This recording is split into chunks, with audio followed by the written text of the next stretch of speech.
23 men, 23 senators, men he had known for decades, men he had dined with, debated with, promoted, pardoned, trusted, men whose careers he had built with his own hands. Each one carried a blade hidden beneath his toga. When they surrounded him in the Theater of Pompey on the Ides of March 44 BC, each one stabbed him. 23 wounds.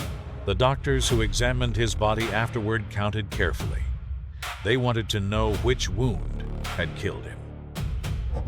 Their conclusion stopped Rome cold. 22 of the 23 wounds were survivable. 22 of his closest allies had stabbed Julius Caesar, and not one of them had landed a killing blow. Only one wound killed him. One wound out of 23. And here is the question that has haunted historians for 2,000 years. Who made that wound? Was it the man everyone remembers? The man Shakespeare immortalized? The man Caesar himself loved most, who Caesar reportedly looked at in his final moment and said, "You too, child?" Or was it someone else entirely? That answer comes at the end of this video. But first, you need to understand who Julius Caesar actually was. Not the marble statue, not the Shakespeare villain, not the tyrant history textbooks describe. The real man. The one who wept in a temple because he had done nothing great by 32. The one who nearly drowned crossing a river in his underwear to escape assassins. The one who stopped an entire army mutiny by walking into the crowd and calling his soldiers one single word. The one who conquered the known world and was destroyed not by his enemies, but by the people who loved him most. This is the life of Caesar. Like you have never seen it. Close your eyes. The year is 100 BC.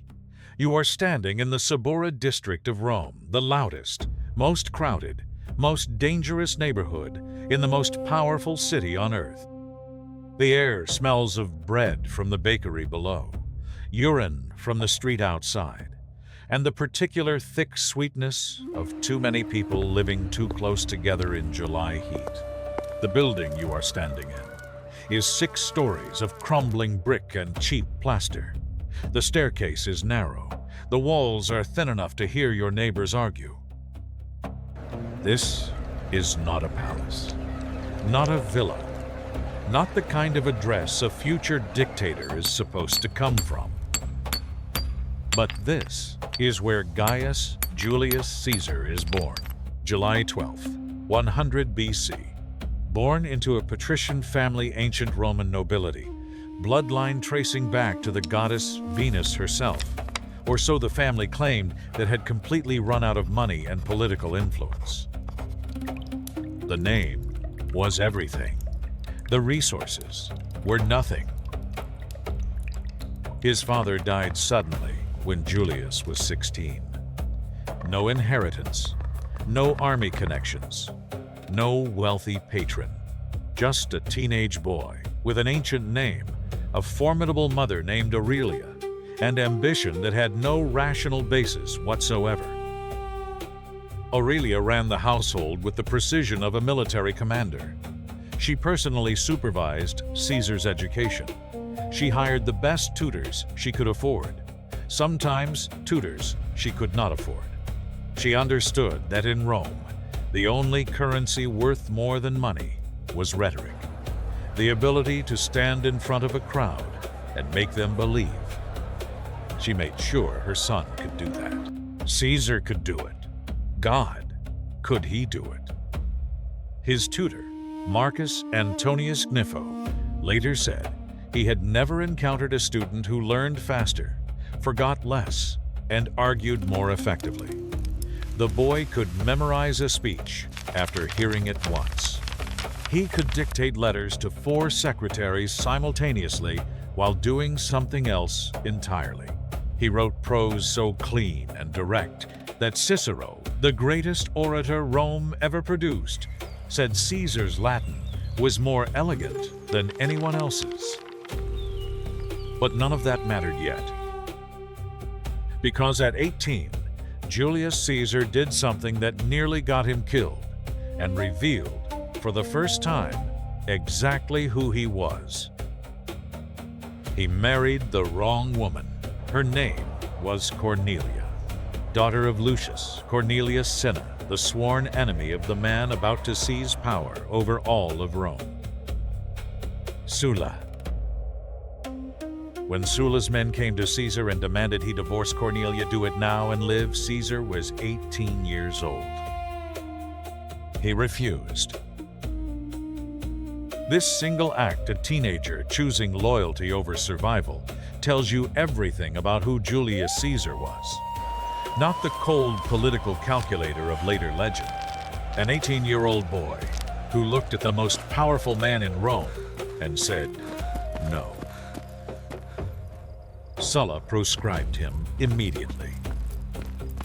For months, Caesar moved through the hills outside Rome, feverish with malaria, sleeping in different houses each night. Nearly caught once, bribed the soldiers with his last money. His family eventually negotiated a pardon. Sulla granted it reportedly against his better judgment. That young man, Sulla told his advisors, contains many Mariuses. He looked at this sick, hunted teenager and let him live. The most consequential mistake in Roman history. To understand Caesar, you need to feel Rome in 82 BC. Picture yourself in the Forum on a cold November morning. Your breath fogs in the air. The great temples of Jupiter and Saturn rise against a gray sky. The rostra, the speaker's platform, decorated with the bronze rams of captured enemy ships, stands empty this morning. But it will not be empty for long. Sulla has just won the civil war.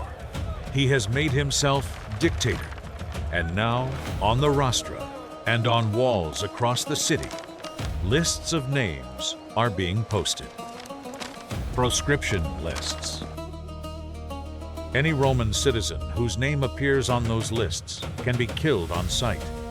The killer keeps half the victim's property. The state keeps the rest. This is the Rome Caesar was born into. A city where the most powerful man in the world could post a list and make murder legal before noon. Caesar navigated this world for decades.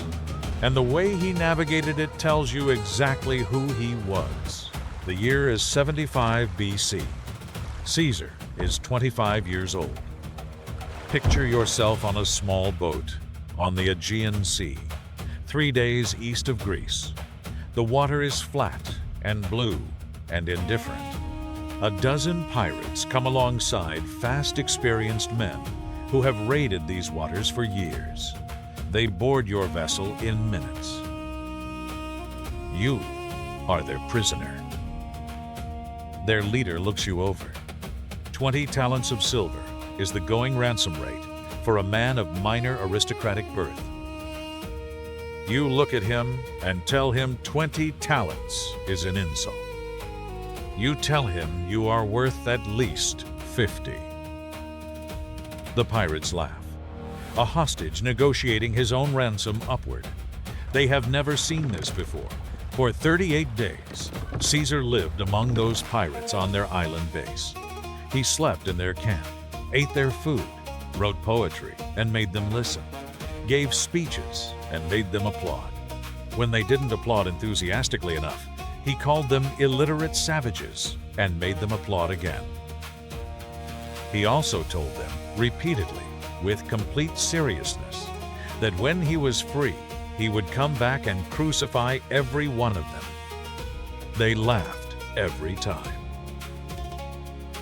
They were still laughing when his family paid the 50 talents.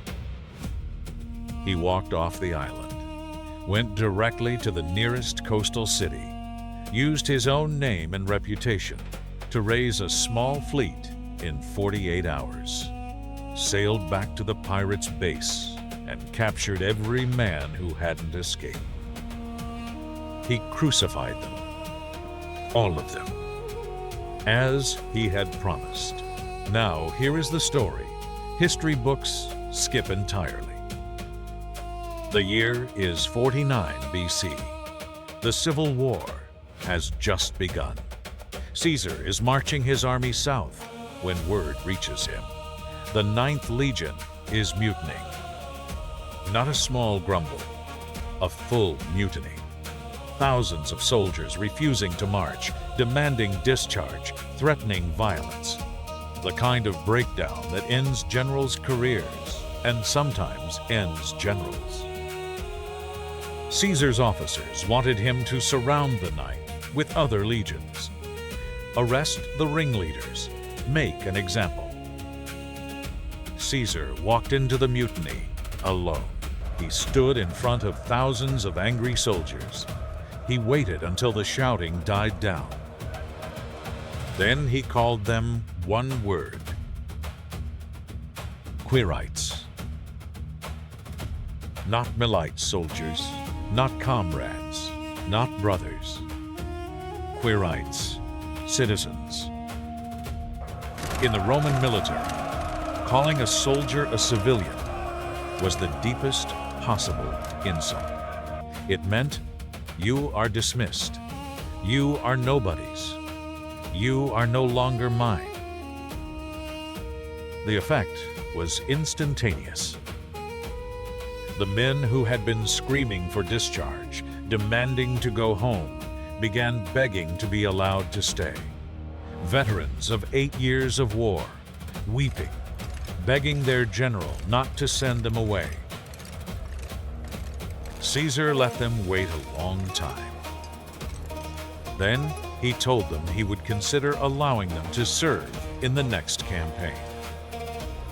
The mutiny was over. He never raised his voice. He never drew a weapon. One word. By the time Caesar was 40, Rome was watching him carefully, some with admiration, some with terror. All of them were watching. Now I need you to feel something. Picture yourself as Julius Caesar at 32 years old. You are in a temple in Spain. You are supposed to be building your career, working your way up the Roman political ladder, proving yourself worthy of the name you carry. Instead, you are standing in front of a statue of Alexander the Great, and you are crying. Not pretend crying, not the performative weeping Romans did at funerals. Real tears, the kind that embarrass your staff and confuse your guards and make the temple priests look away. You are crying because Alexander the Great conquered the known world by 32 years old. And you are 32 years old, and you have done nothing. Suetonius records this moment. Plutarch records it. Two separate ancient sources, writing independently, both describe Caesar weeping in that Spanish temple. This is not the Caesar of legend. This is a man at what he believes is the end of his window of opportunity, staring at the achievement of someone who died younger than him, and feeling genuinely, devastatingly feeling that he has failed. He had reasons to feel that way. Yes, he had survived Sulla, survived pirates, survived malaria so many times it barely registered anymore. But he was 32. No great military victories, no conquered territory, no reason for anyone to know his name in 100 years. Alexander had conquered Persia at 22, Egypt at 24, the edge of the known world by 29. And Caesar was standing in a provincial temple, administering tax disputes, weeping. He left Spain shortly afterward. He had decided something in that temple. He was going to build something that would outlast Alexander, outlast Rome, outlast everything. Or he was going to die trying. To become Caesar, Julius Caesar needed soldiers. Not just soldiers. Soldiers who would follow him personally. Soldiers who would cross the Rubicon with him. Soldiers who, when ordered to march against their own city, would march. In Rome, any general could buy loyalty.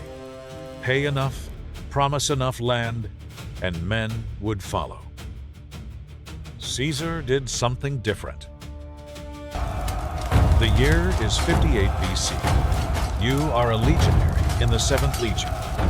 3 months under a new commander. A politician, they said. A city man, not a real soldier.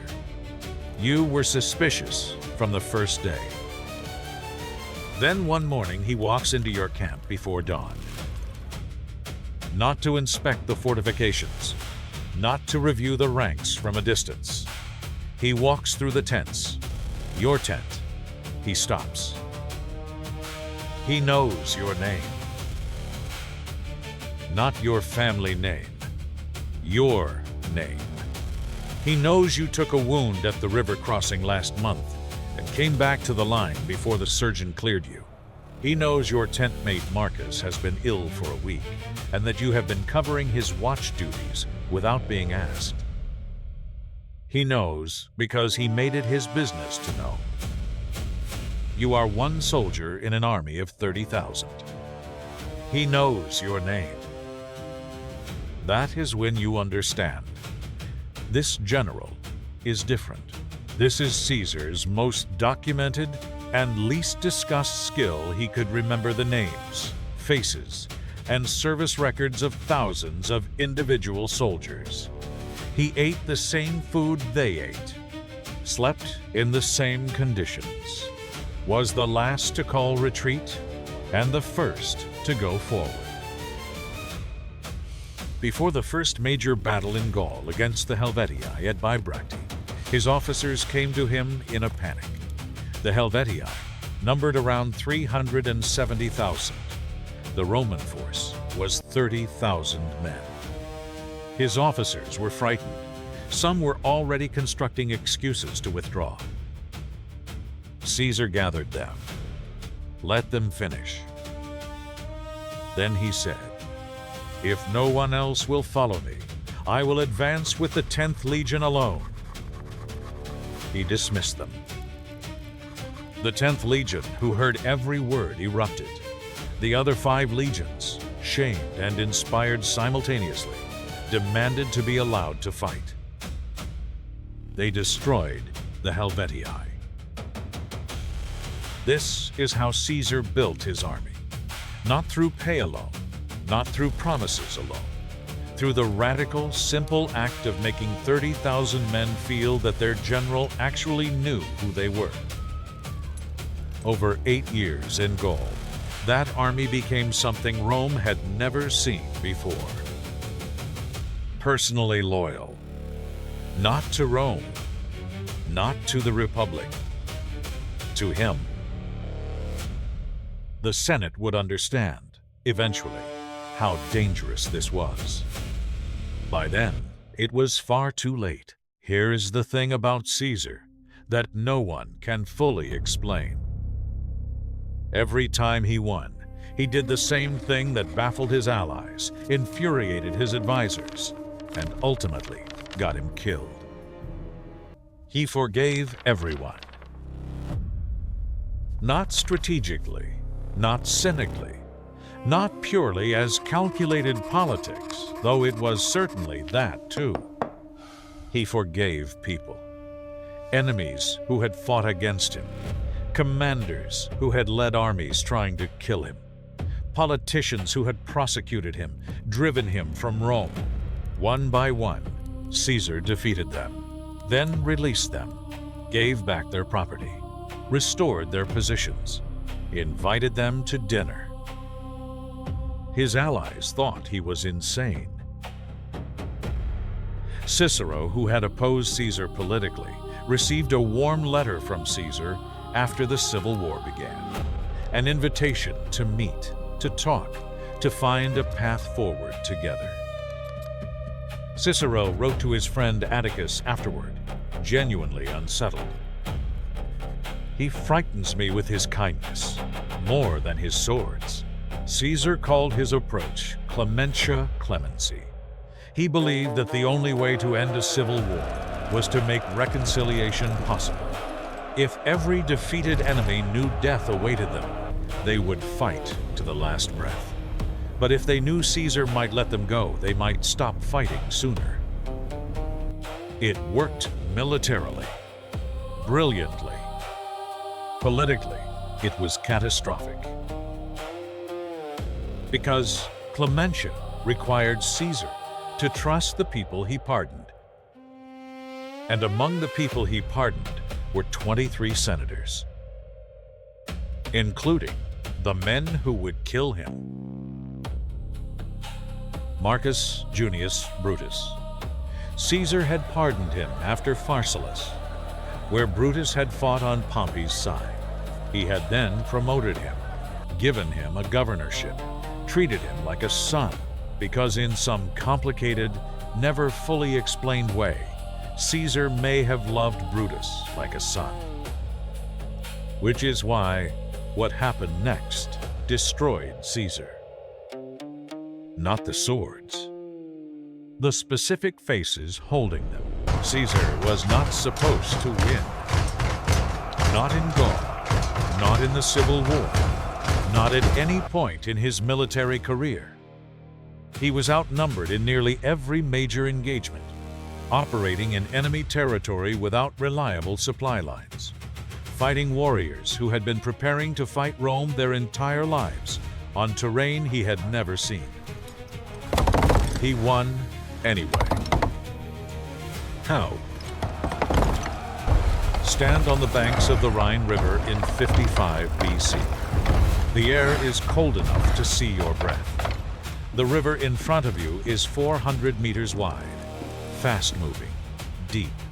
Germanic tribes have been raiding Roman territory and retreating back across this natural barrier, knowing no Roman army has ever crossed the Rhine. Caesar's officers bring him the options: boats, negotiate passage, or withdraw. Caesar looks at the river. He builds a bridge. Not a rope bridge, a full engineered timber bridge, 400 meters across the Rhine in 10 days in enemy territory, while maintaining defensive positions against potential attack. 10 days.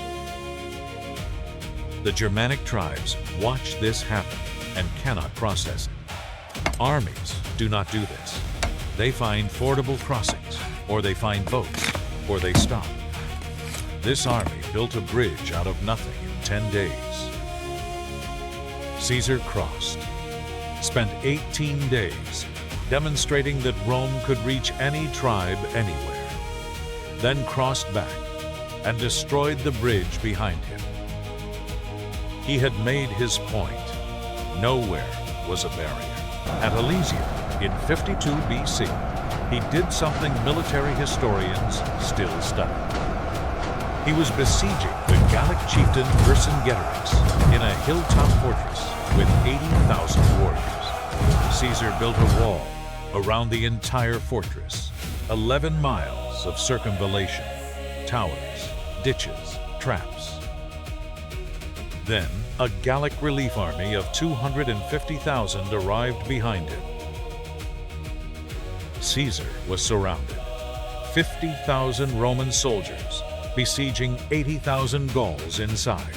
with 250,000 attacking from outside, 6-1 against him.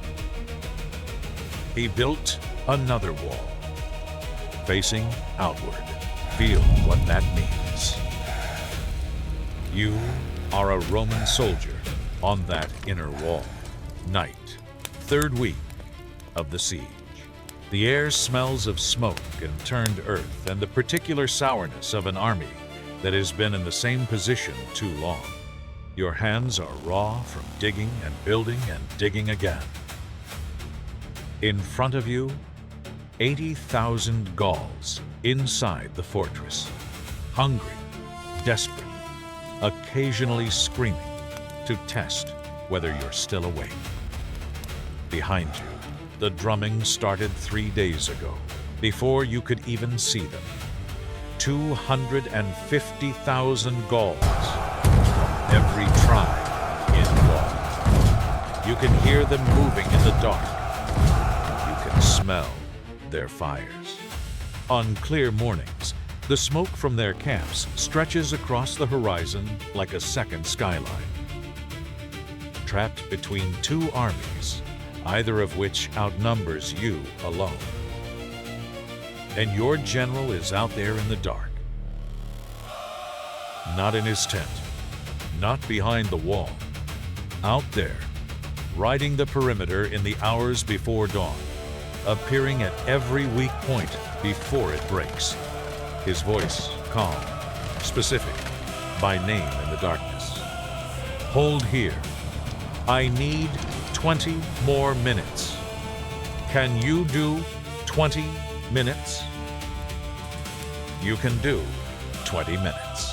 When the Gallic Relief Army finally launches its coordinated assault, the largest Gallic attack of the entire war, Caesar takes off his red cloak. In the Roman army, the general's scarlet cloak was visible across the entire battlefield. When Caesar's men saw the red cloak moving, they knew where he was going, and where he was going, they followed. He rode to every breach personally, appearing at each point through dust and noise, his voice cutting through. Here, now, hold. His soldiers held.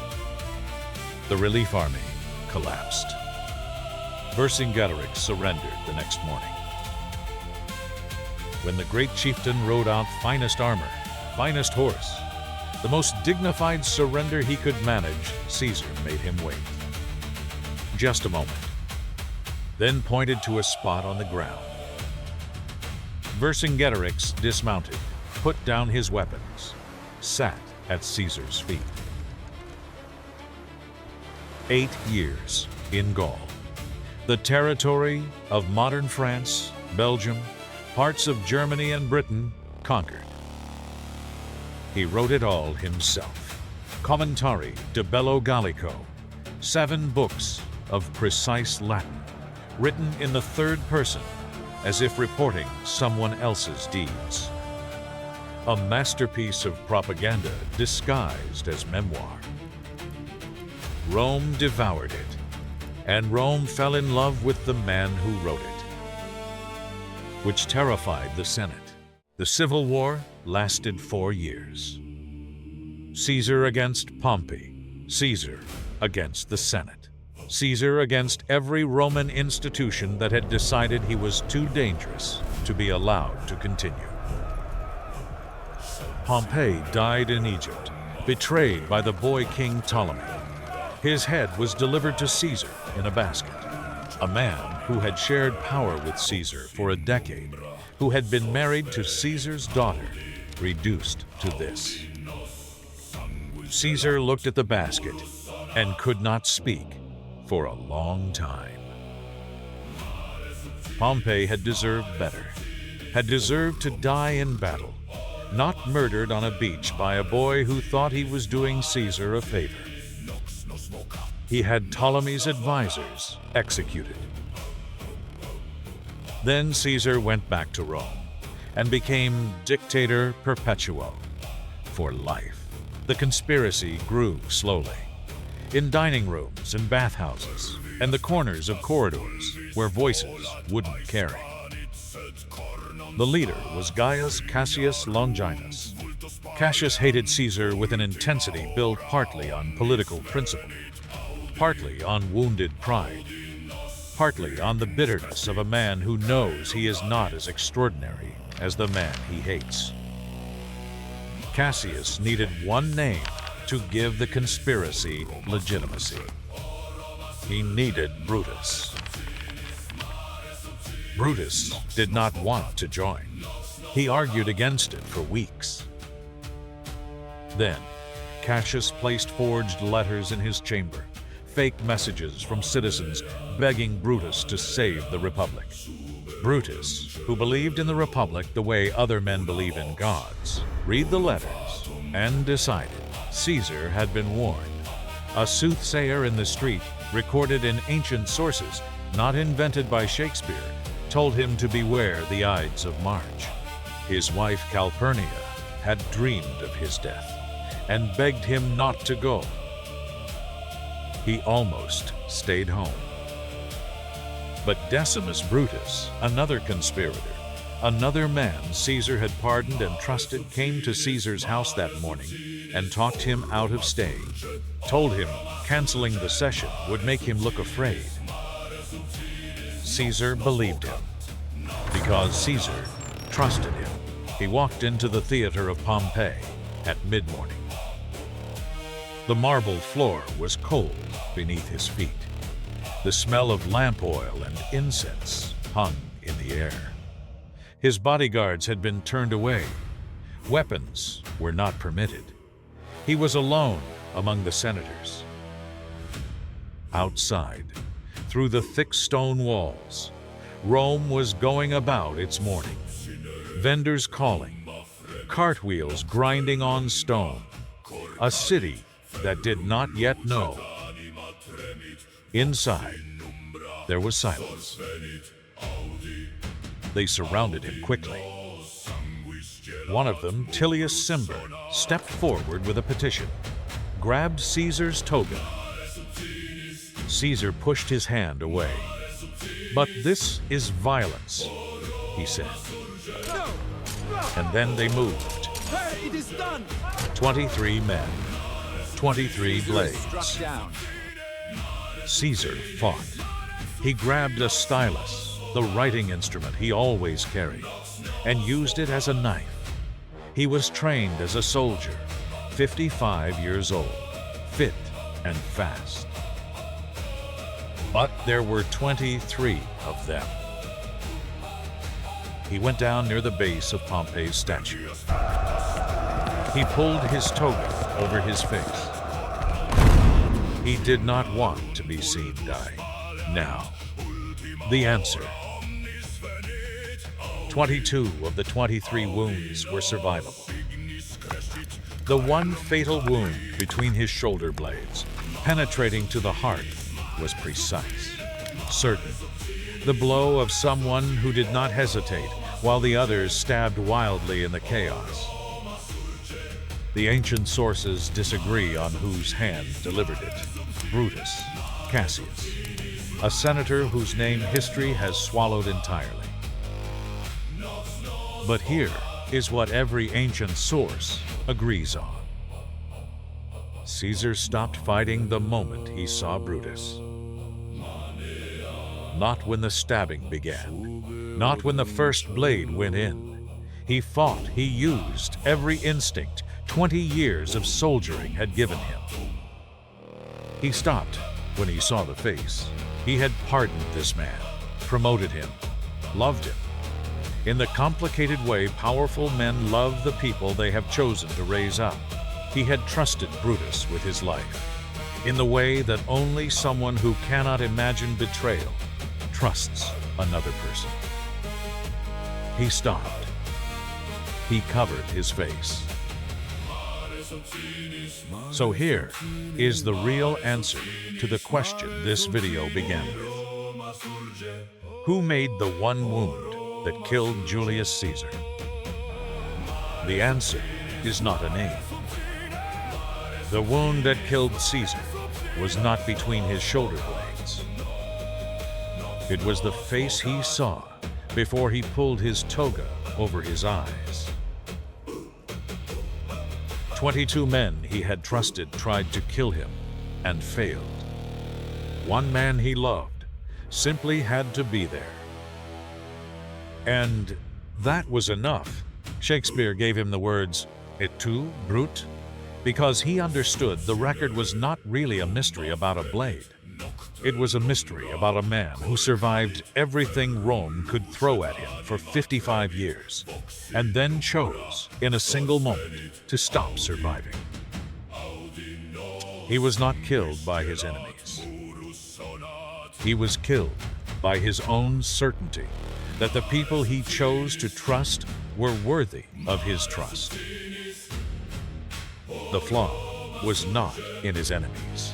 The flaw was in his greatest quality. He believed in people. To the very end, in the chaos after the assassination, the senators scattered. They had expected crowds cheering, the Republic restored. Instead, silence.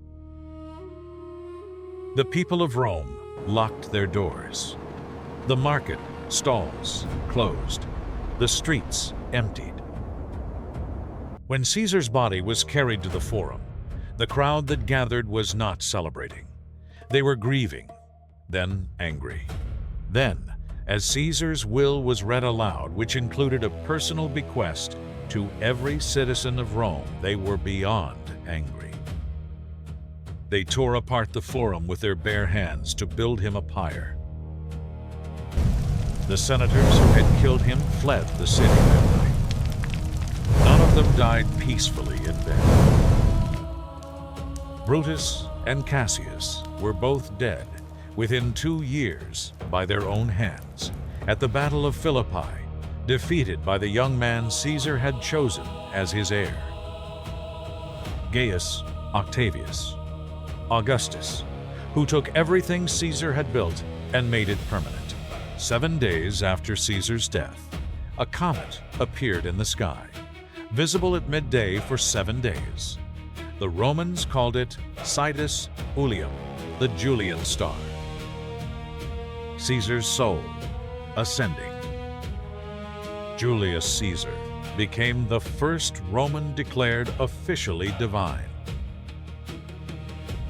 The man who had wept in the Spanish temple because he had done nothing great by 32. A god at 56. His name is still in your calendar. July named for him while he still lived. You write it without thinking. Every summer, every year. Caesar, Czar, Kaiser, 3 languages, 2,000 years, the same word, but here is what no history book will tell you. The next time someone tells you it is too late, remember a man alone in a Spanish temple, weeping at 32 because he believed his moment had already passed. He had 24 more years. He used every single one. The next time you show mercy and wonder if you were foolish, remember Caesar handing his enemies back their property, inviting them to dinner, trusting them with his life. His friends told him he was insane. They were right about the outcome. They were wrong about the principle. And the next time you feel surrounded by everything and everyone pushing against you, remember that the man who conquered the known world did not do it by being born extraordinary. He did it by refusing every single day to accept that wherever he was standing was the limit of what he could do. He walked out of that Spanish temple. He went home. He got to work. If this video gave you a Caesar you had never seen before, like and subscribe. Every week, we go inside the lives of people, history turned into statues, and give them back their humanity. And tell me in the comments, what hit you hardest? Was it the temple in Spain, weeping at 32 because he felt he had already failed? Was it the pirates, laughing at his threats until the moment they saw the crosses? Was it Quirites, one word, spoken quietly, that stopped a mutiny of thousands? Or was it the silence, the moment he saw Brutus, stopped fighting, and pulled his toga over his face? Tell me. I read every single one.